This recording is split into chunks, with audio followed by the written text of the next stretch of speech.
Across the world and throughout history, the position of men and women has been almost exactly the same. Everywhere, the father is the head of the family. He works outside the home, he makes money, controls the finances, makes all the decisions. The woman gives birth, raises children, and takes care of the family. And this has been that way for centuries.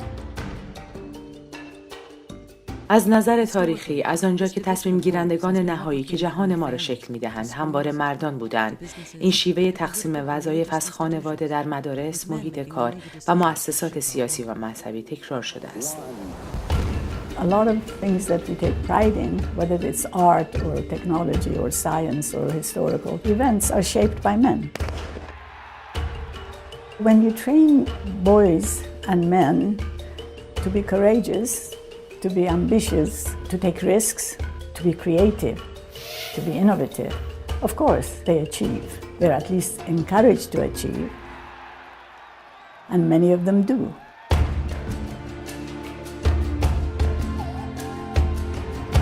But half of the population has not had its share of inclusion, achieving and shaping aspects of the world in which we live. Look at all the problems we are facing. The decisions that are being made are not the decisions we need. We have to create a vision for the future that we want together, men and women, to make it work for everybody. To do that, we really have to step back, take a look, and see how is it that we have gotten to where we have been, and how can we make real change.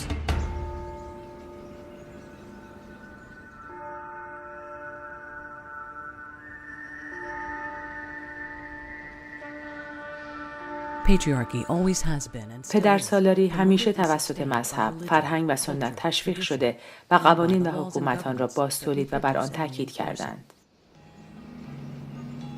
Studies show that nearly 90% of the people of the world believe that they are affiliated to some religious belief or other. And they do in many ways affect how people think. And almost all religions had the sectarian division between what men should be and what women should be. The family is the primary unit of society, and it is the first place where women's roles are constrained and defined from their very birth.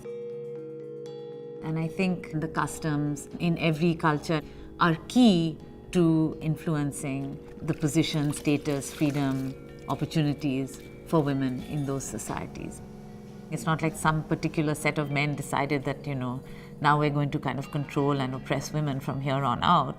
And neither is it so clear-cut that women may not have been part of that in certain ways.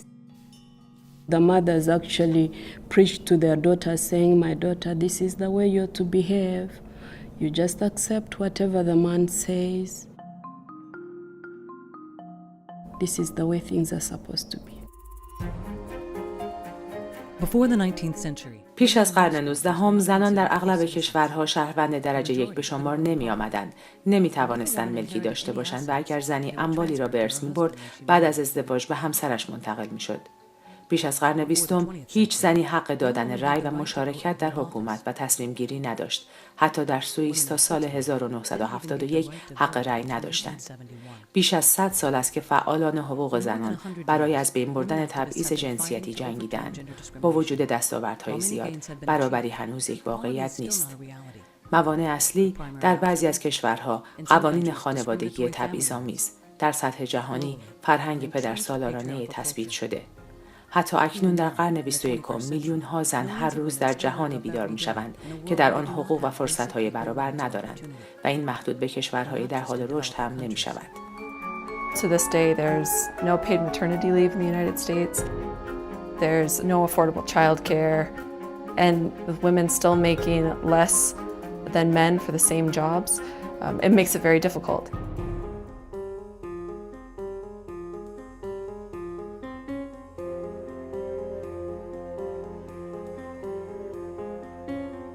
As things change in society, as modernization takes place, laws change. The only laws that are very difficult to change are laws that have to do with the status of women. They are the foundations of male control. Women's sexuality and reproductive rights, for instance, are a very important element of control. Abortion rights are under attack.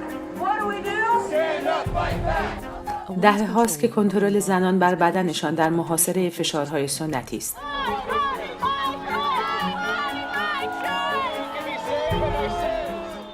با افزایش افراطگرایی، این نه تنها مانعی است در مسیر به دست آوردن حقوق بیشتر که بیم وارونه شدن این حرکت می رود.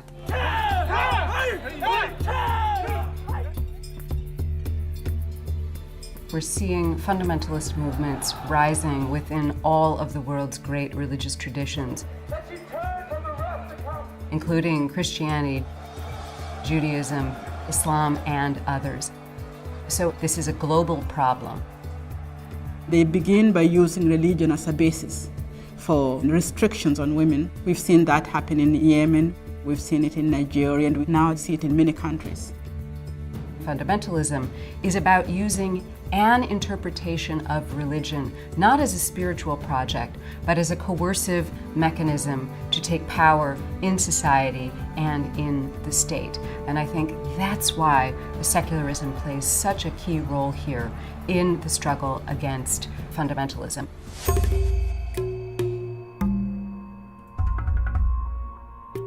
Family laws are very important because it is the law that defines the relations, especially in the private sphere, that have an impact then in the public sphere. It says who does what, who controls who and what. شریعت پایه بسیاری از قوانین خانواده در کشورهای با اکثریت مسلمان است. گرچه این قوانین از کشوری به کشور دیگر متفاوتند، اغلبشان جایگاه برابر زنان را رد می‌کنند. در بعضی کشورها یک زن در هر سنی که باشد بدون اجازه مرد قیمش نمی‌تواند ازدواج کند، شغلی داشته باشد، به مدرسه یا مکان‌های عمومی برود یا سفر کند. یک زن باید هر آنچه همسرش گفت بپذیرد و چون شهروند درجه 1 به حساب نمی آید نمی تواند ملیتش را به همسر خارجی و فرزندانشان منتقل کند. یک مرد می تواند زنان متعدد داشته باشد، به هر دلیلی همسرش را طلاق بدهد و حق نگهداری از فرزندان همچنان متعلق به اوست. در مقابل یک زن مگر در مواردی حق طلاق ندارد. آزار و تجاوز به همسر معمولاً جرم به حساب نمی آیند. زمانی که فعالان حقوق زنان در مراکش برای اصلاح قوانین خانواده تظاهرات کردند، با مقاومت زیادی مواجه شدند. Et qu'est-ce que nous disaient les islamistes conservateurs? Si vous donnez le droit aux femmes au divorce, elles vont divorcer, vous allez avoir un taux de divorce, ça va être catastrophique. Et même certains magistrats qui disaient, donc elles sont très émotives, donc il ne faut pas leur donner ce moyen. اما بیش از یک دهه پس از اصلاحات، آمار نشانگر چیز دیگری است. Le nombre de divorces au Maroc, depuis la réforme de 2004, n'a pas cessé de baisser. C'est-à-dire que les gens divorcent moins, même si maintenant les femmes ont le droit au divorce. از آنجا که قوانین خانواده بر اساس متون مذهبی تنظیم و توسط فرد قاضی یا روحانی تفسیر می‌شوند، نظرات آنها می‌تواند بسیار با هم متفاوت باشد. این موضوع در کشورهای مانند هند، اندونزی و لبنان که مذاهب گوناگونی وجود دارند، به طور خاص مشکل آفرین است. One family court would decide that child custody age is 2. Another one would decide that it's 12. One grants divorce under certain conditions, one doesn't. This is to the benefit of some men who can afford it, which means if you're a Catholic and you won't be divorced in your Catholic family law, many men actually opt to become Muslims and divorce under the Muslim law and then come back to being Christian. This situation of 17 religious family court, all of them considering women to be subservient to men, has hurt many women and many children.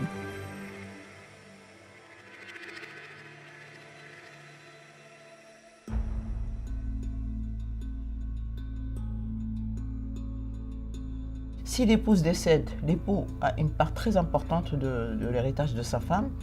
Si c'est lui qui décède, la veuve n'a que le 1/8. Ce qui est absolument dramatique parce que souvent les femmes veuves se retrouvent dans la rue. When I went to resolve my father's estate under Algerian family law, the issue came up that my male sibling would receive twice what I would receive. And the legal official raised his finger to the sky and said, "Madam, you cannot argue with God." And that is when I realized the vital importance of secular family law. أول شيء كان لما يجي حدا أو إنه يجي حدا بده يخطبني وأنا أحكي لا. Where are you taking me? They just said, come, come, and then they performed the wedding.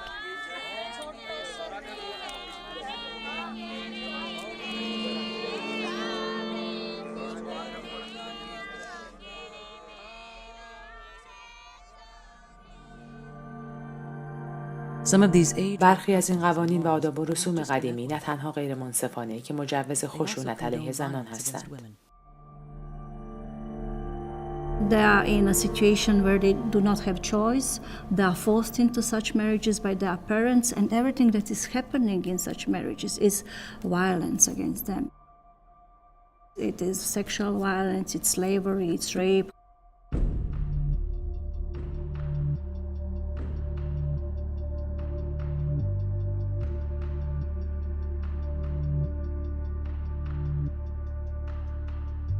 For a long time, the feminist movement focused on issues around women as women's problems. But we realized that they had ignored the men who are the perpetrators of the violence and yet who are always a beneficiary of the system. So we work against all forms of violence against women and children in Kenya. Kwa hivyo si huyu ameoa mtumwa. Yaani ameoa kutumiwa vile anavyotaka, alishwe, apewe mimba, azae, apike chakula, achunge ng'ombe. Kwa hivyo kuoza watoto wadogo inawafanya pia wanakuwa kama watumwa. Anuni اللي دقيبمي طبعا كيك وانا كربان. أنا دقيب فرق مسجيه يو دقيب بسيني دركيه بريت فرق سجيه.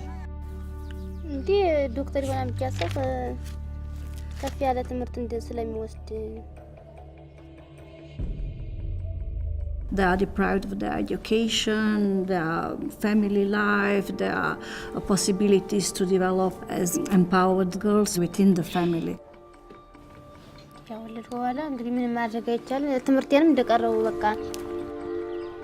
मुझे लगा कहीं चंदा ही रहती शादी क्योंकि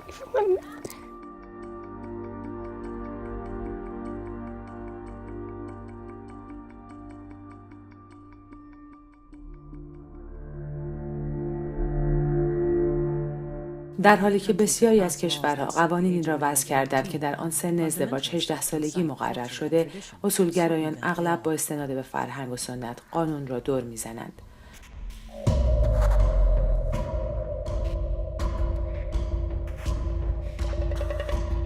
Subordination within the family is very much tied up with the idea that men has the right to punish women. Domestic violence has to do with power. And this, when it is backed up by legislation that places him as the head of the family, becomes very dangerous for women. در برزیل به 70% مردان مورد خشونت در خیابان هجوم شده، ولی 70% زنان در خانه مورد حمله قرار گرفتند توسط مردانی که با آنها نسبت دارند. Mi savem bitim wablomi and also mi master mi man. This has to do with centuries of domination, cultural domination, by all sort of cultural productions where man is always in the role of aggressor, by this building of masculinity associated with power over women in different ways. یک مثل مشهور در برزیل میگوید اگر مردی با زنان متعدد همخوابه شود، این نشان از مردانگی اوست. اما اگر زنی زنا کند، تاوانش را با جانش میپردازد. murdered to protect family honor. By 20 members of her own family. Disobedience is a dishonor. جنایات معروف به قتل‌های ناموسی در بسیاری از مذاهب و فرهنگ‌ها وجود داشته و قدمت آن به دوران باستان باز می‌گردد. In these situations, the family law is giving authority to commit these crimes and to defend the honor of the family, despite of the fact that the price of this honor is the life of the woman. پوشش نامناسب، رابطه جنسی خارج از ازدواج یا شک به وجود چنین رابطه‌ای و یا نپذیرفتن ازدواج اجباری از جمله مدافعات مرسوم برای قتل‌های ناموسی است. This person will not feel respectful in the society if he didn't commit this type of crime and clean the honor of the family.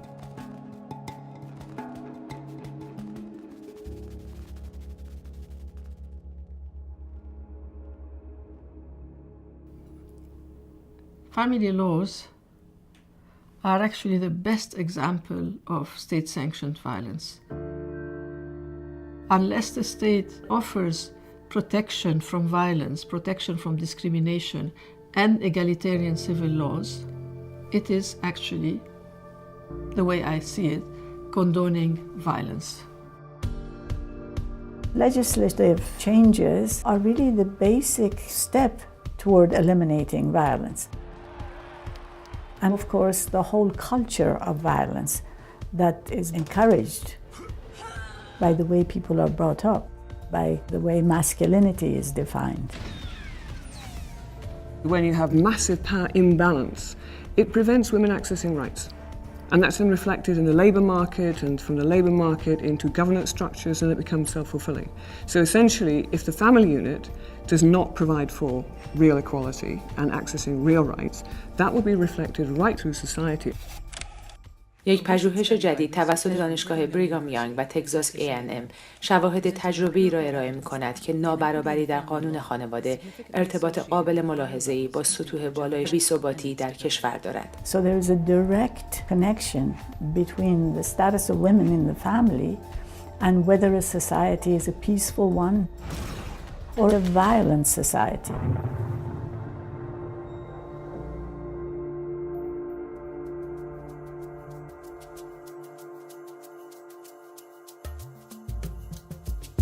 در رواندا که کشوری است با اکثریت مسیحی، بیشتر مردم برای امرار معاش به داشتن زمین وابستند. قبل از اصلاحات، زنان نمی‌توانستند مالک زمین باشند. امروز می‌توانند. We used kind of our soft power to lobby for change and to convince the opinion leaders it's a win-win. It's not an easy process, I must say, because you know these traditions take long to go, but we know that we are on the right track and we've given the woman a very important tool to use for her livelihoods.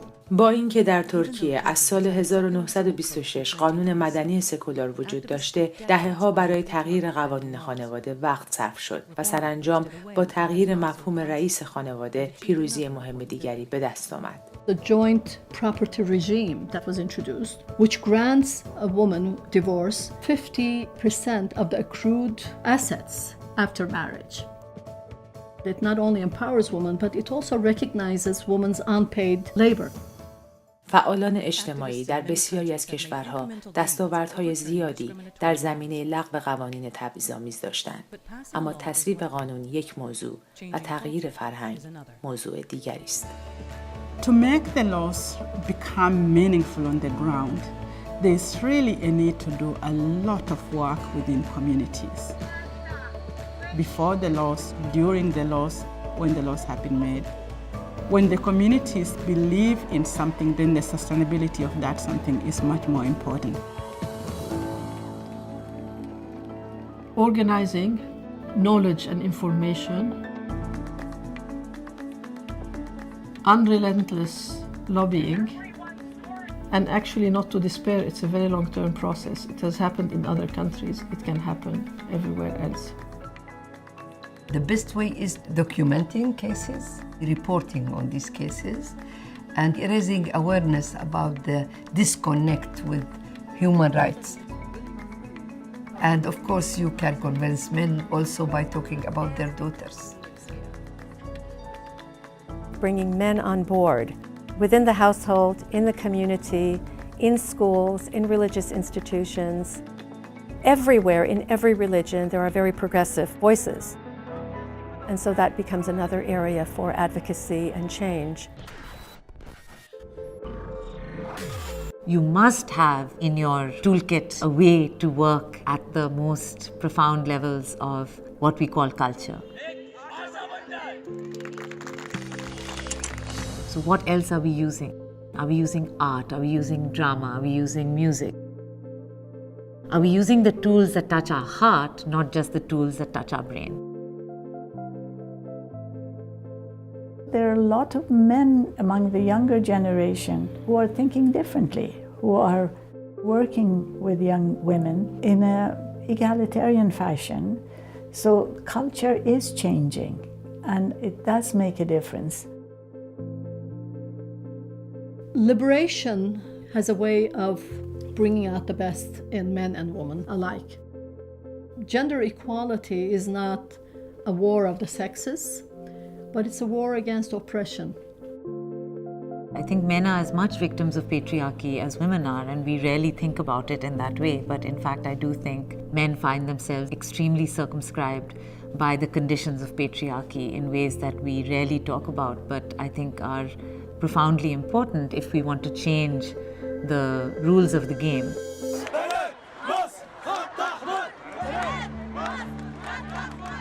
Taking a stance against fundamentalism is not akin to an anti-religion stance. What we truly need is a coalition of both religious believers, non-religious believers, and people all across the spectrum who are committed to human rights, who are committed to the right to freedom of religion, and who are also committed to equality.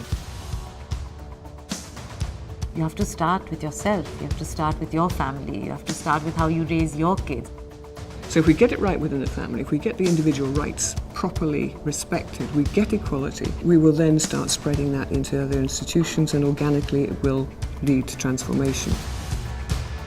We need to act more global. There has been an awakening around the world.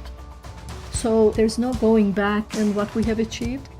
There's no going back in the demand for moving forward.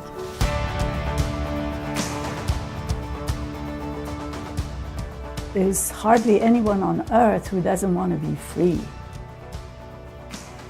There's no one on earth who doesn't want to have a say in their own life decisions.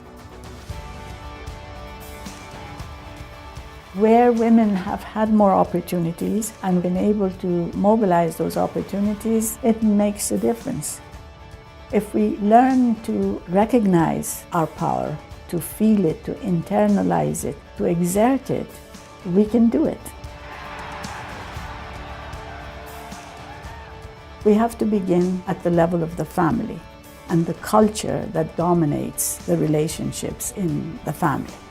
To do that, we have to bring the men in so that we work together toward a different world, a world of inclusion of all, justice for all, equality for everyone.